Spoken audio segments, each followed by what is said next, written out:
पंकज जी, लखनऊ में आप हैं और दिल्ली का रास्ता लखनऊ से होकर गुजरता है और बीजेपी ने पिछले 2 चुनावों में जितनी अच्छी सफलता हासिल की, जाहिर सी बात है वो इस बार भी उसमें बिल्कुल भी रिस्क नहीं लेना चाहेंगे और यही वो झलकता है पहले जो 51 नाम ऐलान हुए उसमें।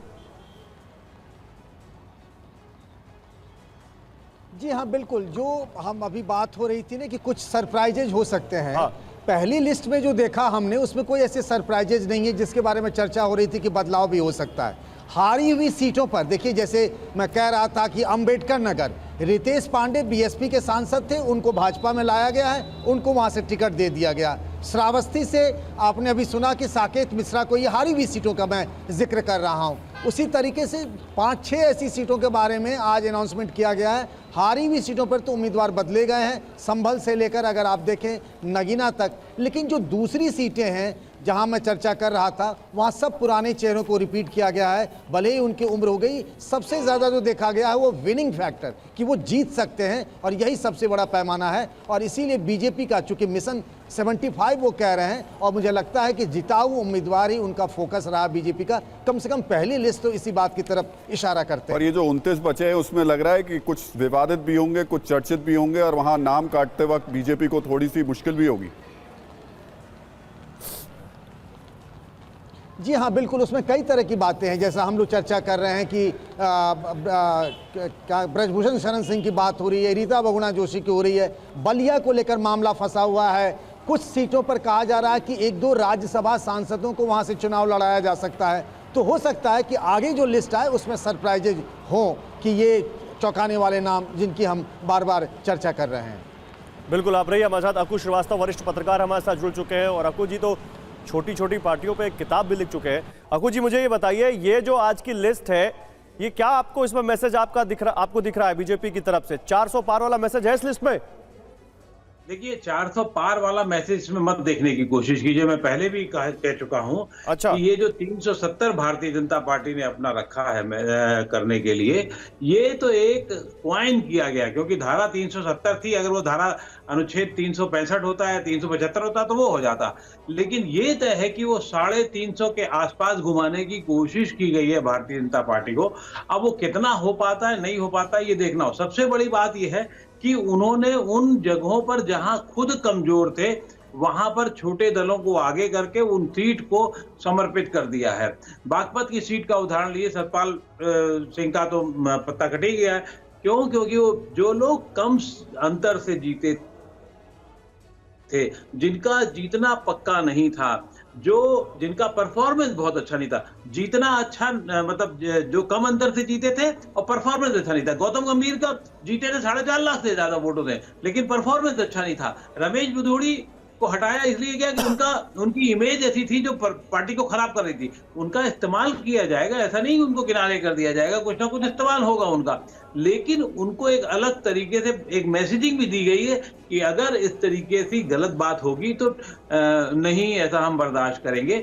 और कोई दबाव में नहीं है, जो स्पेसिफिक पॉइंट्स हैं उनके भारतीय जनता पार्टी के केंद्रीय नेतृत्व में, कि जो हमने सोच समझ गया। अजय टेनी का जो है को टिकट दिया गया, कैसे दिया गया? वो इसी आधार पे दिया गया कि अगर उनको लगता है वो काम के हैं, विजिबिलिटी है, तो चाहे जितने विवाद में हो। कौशल किशोर के लिए लेकर के भी यही हुआ था, उनके यहाँ बहुत सारी चीजें थी, मोहन लालगंज वाले को लेकर के, वो उसमें भी वहां से उनको फिर से टिकट दिया गया।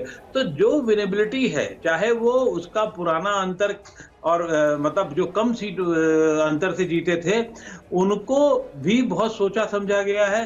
जो ज्यादा अंतर से जीते थे, उनकी परफॉर्मेंस को देखा गया है। और अभी जैसे चांदनी चौक में प्रवीण खंडेलवाल, साल नहीं पूरे 5 साल से वो आदमी लगातार लगा रहा, डिफरेंट योजनाओं को लेके लगा रहा, जो बाजार में हो रहा है उसको लेके लगा रहा।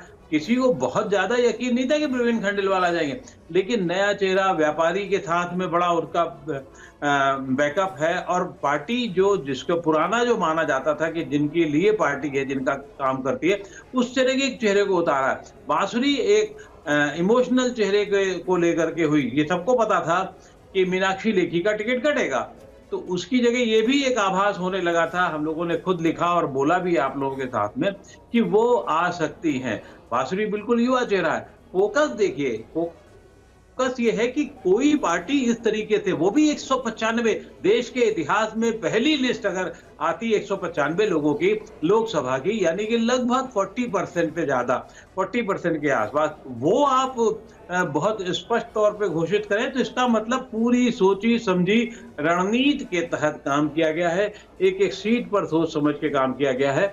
ये जरूर है कि टिकट कितने लोगों के नहीं कटे हैं, जो अपने आप में थोड़ा आश्चर्य करता है, लेकिन वहां पर हमें आपको आश्चर्य कर सकता है, लेकिन पर प्रत्याशी का ऐलान किया है। मध्य प्रदेश में 29 में से 24 प्रत्याशी हैं, जिसमें सबसे बड़ा नाम मध्य प्रदेश के पूर्व मुख्यमंत्री शिवराज सिंह चौहान का है।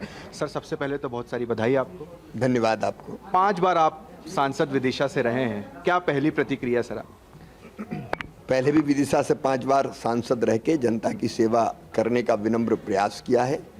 विदिशा मेरा परिवार है और मैं अपने केंद्रीय नेतृत्व को, श्रद्धेय प्रधानमंत्री श्रीमान नरेंद्र मोदी जी को, हमारे राष्ट्रीय अध्यक्ष आदरणीय नड्डा जी को, गृह मंत्री केंद्रीय हमारे आदरणीय अमित भाई को बहुत बहुत धन्यवाद देना चाहता हूं कि जनता की सेवा का एक मौका पार्टी ने दिया है। देखिए, भारतीय जनता पार्टी हमारे लिए माँ है, मिशन है राष्ट्रीय पुनर्निर्माण का, और मिशन जहाँ उचित समझता है वो काम हमको सौंपता है। अब ये काम सौंपा है, इसको भी पूरी निष्ठा के साथ करेंगे। सर, इस सीट से आपका काफ़ी पुराना नाता रहा है। 91 में खुद अटल जी ने सीट छोड़ी, कहा शिवराज अब मेरे उत्तराधिकारी होंगे, और इसी सीट से चुनाव लड़ना कितनी बड़ी बात आपके लिए? मेरे लिए बहुत आनंद का और सौभाग्य का विषय मानता हूँ कि मुझे फिर विदिशा की जनता की सेवा करने का, विदिशा संसदीय क्षेत्र की जनता की सेवा करने का मौका मिलेगा, और मौका भी उस समय मिलेगा जब युग पुरुष और युग दृष्टा प्रधानमंत्री श्रीमान नरेंद्र मोदी जी के नेतृत्व में देश का अद्भुत और अभूतपूर्व विकास हो रहा है, और जन कल्याण के कामों का भी इतिहास रचा जा रहा है। और अब मोदी जी का संकल्प है विकसित भारत। विकसित भारत के संकल्प की पूर्ति के छोटे से माध्यम गिलहरी की तरह योगदान करने वाले हमारे जैसे कार्यकर्ता भी हो। सर, 2014 में 29 में से 27, 29 में 28, सिर्फ एक सीट छिंदवाड़ा, और चुनाव जीतने के बाद आप गए भी थे वहां पर। इस बार 29 में से 29, छिंदवाड़ा सहित सभी 29 सीटें भारतीय जनता पार्टी जीतेगी। अब की बार 400 पार, ये मंत्र जमीन पर उतार के हम लोग दिखाएंगे, क्योंकि जनता का आशीर्वाद मोदी जी के लिए है, जनता का प्रेम और श्रद्धा मोदी जी में। सर, एक आखिरी सवाल, जिस तरह से बुधनी में चुनाव लड़ते हैं आप, बुधनी में प्रचार के लिए नहीं जाते, पूरे प्रदेश में रहते हैं, विदिशा में भी वही चीज़ आप दोहराएंगे, पूरे प्रदेश में घूमेंगे, प्रचार करेंगे? विदिशा की जनता का प्यार और आशीर्वाद साथ है, जितना जरूरी होगा उतना जरूर।